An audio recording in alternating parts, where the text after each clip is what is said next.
Okay, everybody, sit back and relax because we have stuff to talk about. As usual, I'm laughing. It's crazy, but this whole freak show is just evolving so quickly, and lots of stuff going on here. So yes, pre-market report on this Tuesday, September 26th, 2023. Let's start off with this. So yesterday, post-market, we got a warning here from the Bank of International Settlements, BIS, the central bank of central banks.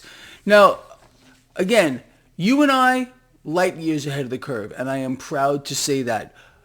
Pay attention to what the BIS has to say about this issue with hedge funds betting against the debt market or betting on a debt market meltdown. So, BIS warns of Treasury Trade Meltdown.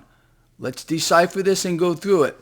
Lions and friends, the so-called central bank of central bank is the latest institution to flag hedge funds treasury trading as a threat to market stability. Now, let's talk about that a little bit before I move forward.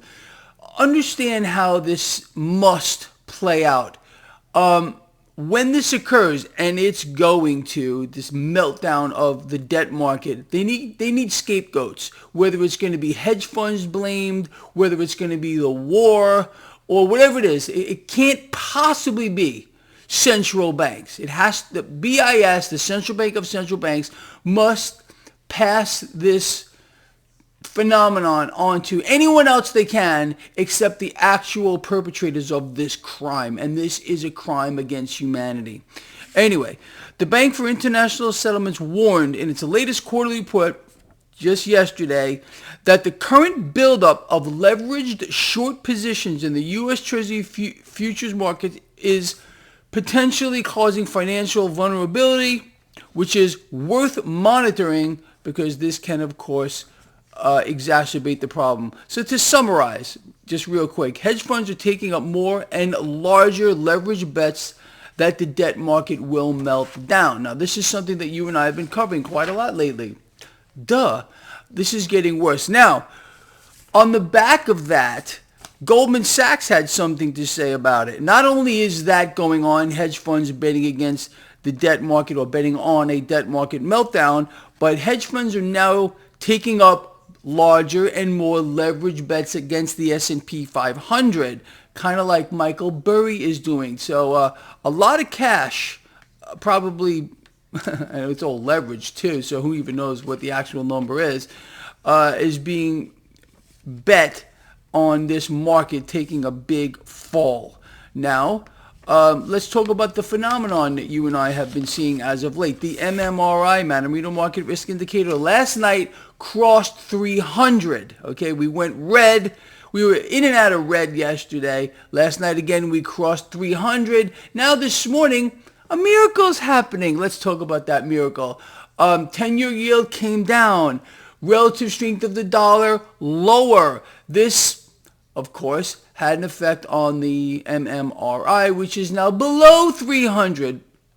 Regardless of that, we have stock futures in the red. Now, trading doesn't start for just over an hour from the time I am doing this video blog, but stock futures are in the negative. Again, you and I have covered this to the point of vomit, all right?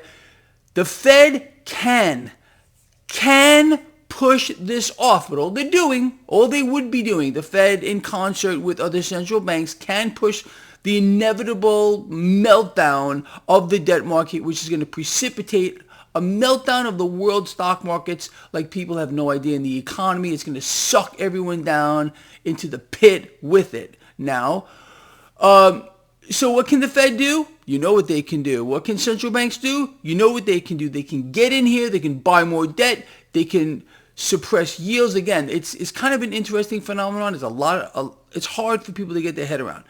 When debt sells off, yields rise. When debt is bought, yields come down. So that's one thing that the Fed and central banks can do. Maybe going on right now. Okay, get in here, buy more debt, suppress rates further, and again, all this will do is exacerbate the problem, make it much, much worse I mean, I can't imagine how it could get much worse, but it would get worse moving forward. Central banks, including the Fed, could, and they are, via the maximum saturation moment, which we have covered recently, currencies around the world are falling under pressure, even the U.S. dollar, but the U.S. dollar remains the prettiest belle at the ball. And that's an interesting phenomenon. So yes, central banks can do that as well. This would exacerbate the underlying inflation problem.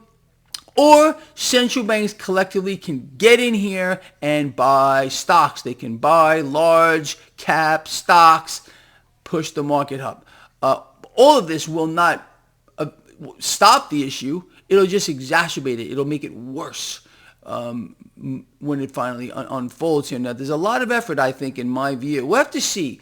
Today, again, we have discussed as of late that immediate action would need to be taken by the Fed in this case to stop risk in this market from rising. Has this started? I guess we're going to see. If you recall, we crossed 300 many months ago. What did they do?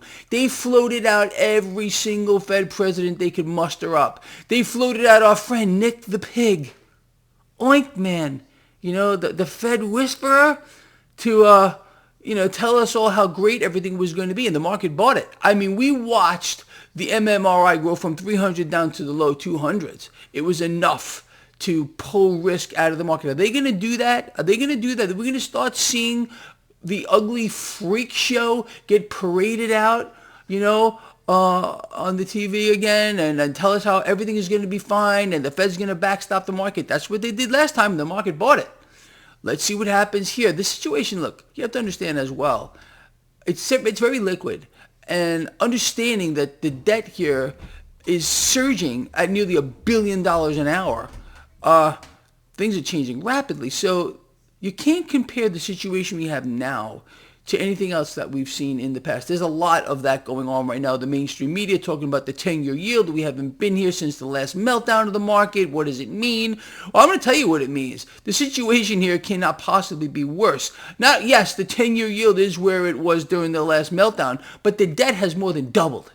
Okay? The global situation, nothing was ever fixed here. Do you believe that the underlying issues were fixed during the last meltdown? It was supposed to be? No, it got monumentally worse. So that should give you an idea of what's going on here. So again, we got yet another warning too with regard to crude oil. Now there's a few calls out here for $150 crude oil. Now if you were watching, I think it was Bloomberg this morning, they had some freak out there talking about how...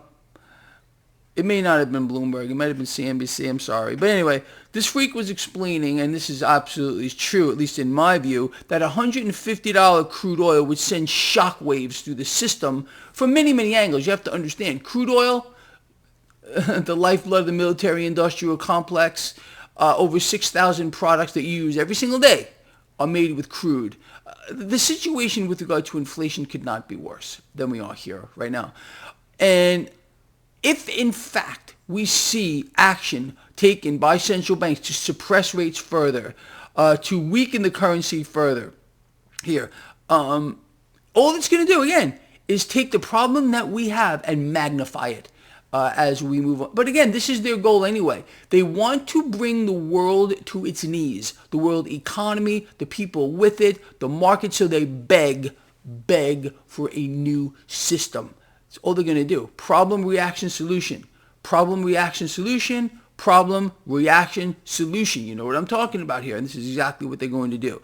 Anyway, looking back over at this market, as I said, trading doesn't start for just about an hour from now. Stock futures were lower. Could they change in an hour? Absolutely. Let's see what they do today with that 10-year yield. 10-year yield is lower. Not much, but lower nonetheless. Relative strength of the dollar lower. Not much. Lower nonetheless. This was enough to take the MMRI from 300 down to about 295 last time I looked at it. Cryptocurrencies are relatively flat this morning. Gold and silver under a little pressure. Crude oil under a little pressure this morning as well. Again, we're finding a bottom. Crude is finding a new floor in my view. Okay, I said, and this is the truth before anybody else, that crude would more than likely hit $100 before the end of this year. But the calls for 150 are getting pretty loud. And well, not by the end of the year though. Let's put a perspective on it. Could crude hit 150 by the end of the year? Absolutely, but that would be historic. I don't think that's going to actually happen. $100 is clearly in the cards. Could we hit 150 by mid next year? Yeah, yes, absolutely we could. And according to whoever this was, this will send shockwaves through the system. But look, you and I, we're ready for anything. I don't care what they do. They can do whatever they want. They can throw whatever they want at us. You and I, we are prepared for anything. We have the high ground. We got each other's backs, more importantly, I guess, all part of the same thing. And we can't lose. In my view, we're invincible. We really, really are.